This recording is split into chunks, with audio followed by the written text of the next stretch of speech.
بسم اللہ الرحمن الرحیم۔ مخرج نمبر 9 لام کا، بڑی توجہ کے ساتھ بیٹا، زبان کا کنارہ۔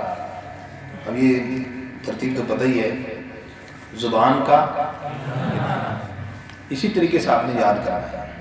یاد کرتے وقت یہ تصوراتی جو زبان ہے اس کو ضرور نکال کے رکھنا ہے۔ زبان کا کنارہ کچھ حصہ زبان کی کروٹ کا، یعنی ایک داڑھ کے مقابلہ، اور آسان لفظوں میں یہ جو کروٹ ہے اس کے سامنے داڑھیں ہوتی ہیں، کنارہ ہے اس کے سامنے دانت ہوتے ہیں۔ تو زبان کا کنارہ اور کچھ حصہ زبان کی کروٹ کا اوپر کے، جب اوپر کے 3 دانت اور ایک داڑھ کے مسوڑے سے لگے تو اس سے لام کیا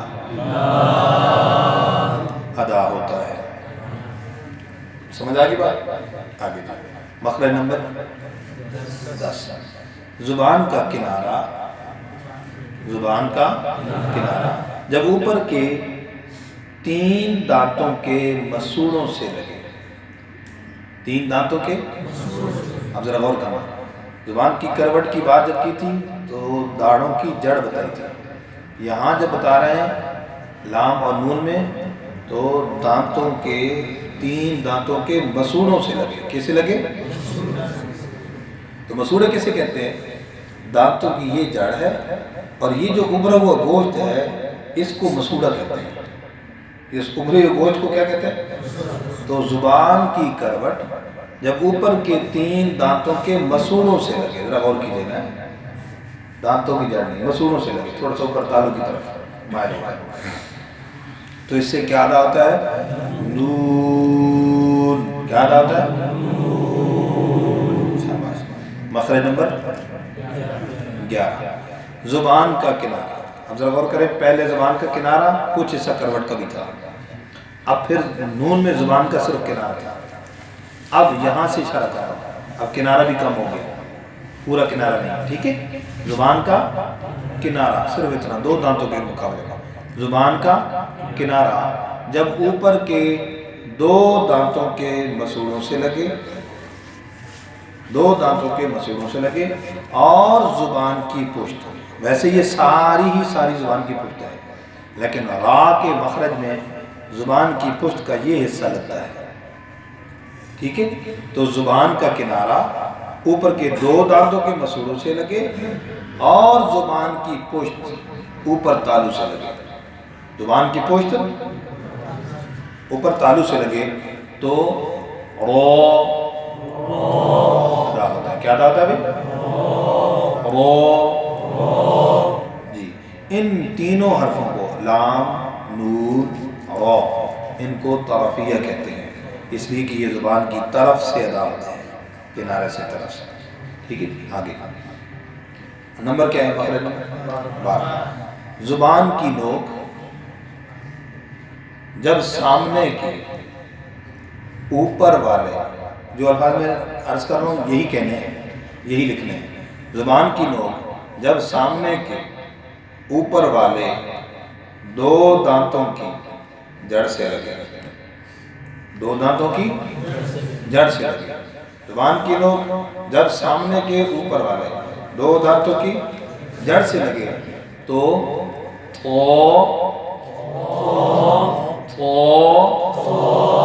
دال، تا ادا ہوتے ہیں۔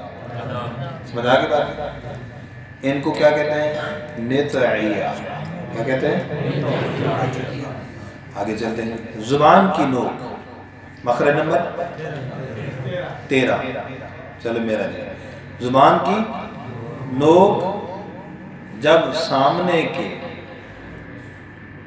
اوپر اور نیچے والے، یوں اوپر اور نیچے، یوں اینگل بنائیں گے، زبان کی نوک جب سامنے کے اوپر اور یہ نیچے والے، اوپر اور نیچے والے دونوں دانتوں کے درمیان میں آئے لگے نہیں، دونوں دانتوں کے نظر آ رہی بیٹا؟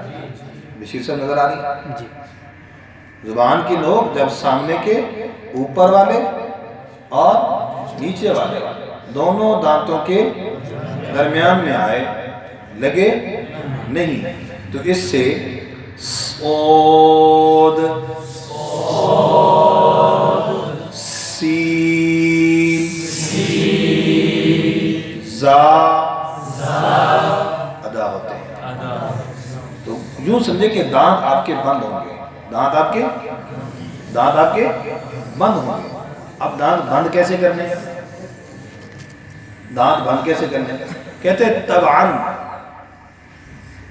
طبعاً منہ کو بند کرتے وقت جیسے کسی کے دانت بند ہوتے ہیں اسی طرح بند کرنے ہیں، آمنے سامنے یوں لازمی کوشش کر کے یوں نہیں بند کرنا ہے۔ اور اکثر کیسے ہوتا ہے کہ نیچے والے دانت اندر ہوتے ہیں، اوپر والے دانت باہر کو ہوتے ہیں، ایسا ہے نا؟ تو یہ طبعاً جیسے ہی بند ہو جاتے ہیں اسی طریقے سے منہ بند ہوگا، دانت بند ہوں گے، اور زبان کی نوک اندر سے دونوں دانتوں کے درمیان میں قریب آئے گی لیکن لگے گی نہیں۔ اس کے اندر چونکہ سیٹی کی آواز آتی ہے اس لیے اس کو حروف صفیریہ کہتے ہیں۔ کیا کہتے ہیں؟ صفیریہ۔ جی آگے مخرج نمبر 14۔ زبان کی نوک جب سامنے کے اوپر والے دو دانتوں کے سرے سے لگے، کہاں لگے بھائی؟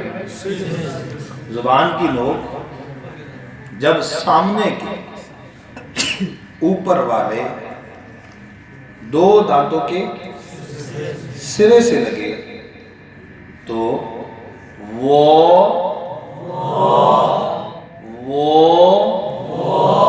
زبان یہاں تھوڑی سی نظر آئے، لال تا ادا ہوتے ہیں۔ ان تینوں حرفوں کو لیثاویہ کہتے ہیں۔ کیا کہتے ہیں؟ لیثاویہ۔ مخرج نمبر 15۔ مخرج نمبر 15، جب سامنے کے اوپر والے دو دانت، جب سامنے کے اوپر والے دو دانت نیچے والے ہونٹ کے درمیان میں لگے،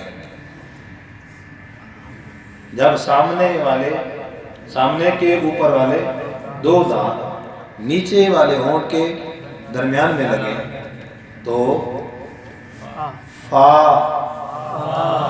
کیا؟ فا ادا ہوتا ہے۔ ٹھیک ہے؟ مخرج نمبر 16۔ مخرج نمبر 16 واو، با اور میم، ان تینوں کا ہے۔ اب ہم تینوں کی تعریف کیسے کریں گے؟ مخرج نمبر 16 آگے آپ لکھیں گے نمبر 1۔ مخرج نمبر 16 کے آگے کیا لکھیں گے؟ نمبر 1۔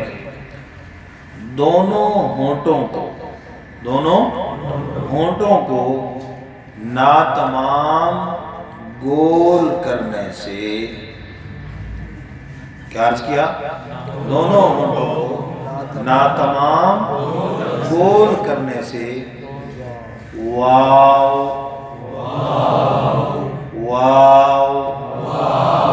ادا ہوتا ہے۔ بات سمجھ آ گئی؟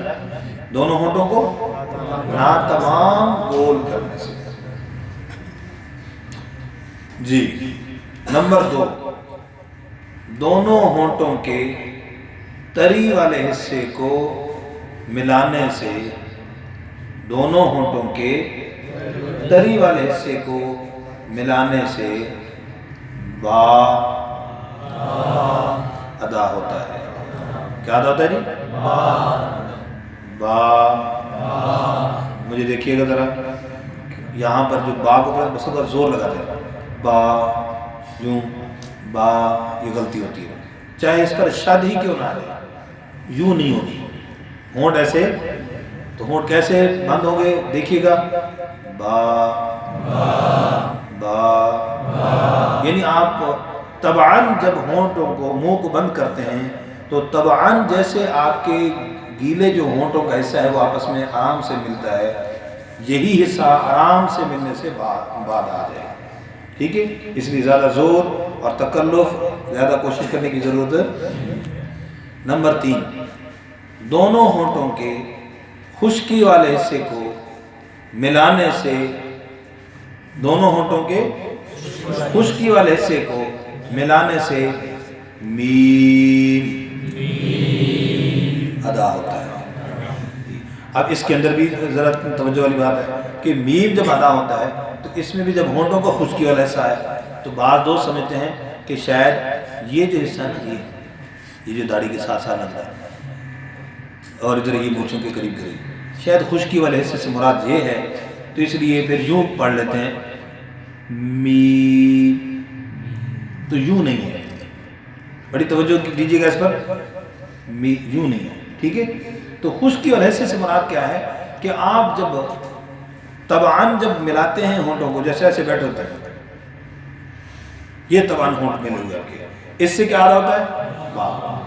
تھوڑا سا صرف پریشر، تھوڑا سا زور، تھوڑا سا دباؤ جب ہونٹوں میں دیں گے تو یہ میم ادا ہو جائے گا۔ ایسے کرنے کی ضرورت ہے، بات سمجھ آئی؟ اب دیکھیں ذرا، با، ہونٹ میرے پہلے سے بند ہے، اس کو کھولا تھا حرف ادا ہوئی، با، اب دوسرا حرف میم،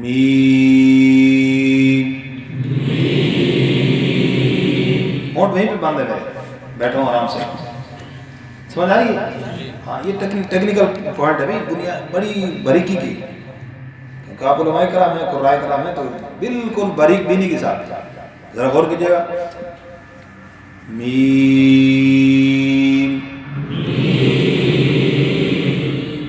میم، جی آخری مخرج نمبر 17، خیشوم، ناک کا بانسا، یہ ناک کی جو ہڈی ہے بانسا، اس کے اندر جو آواز آتی ہے اس سے کیا نکلتا ہے؟ غنہ، اس سے کیا نکلتا ہے؟ غنہ، جیسے ان،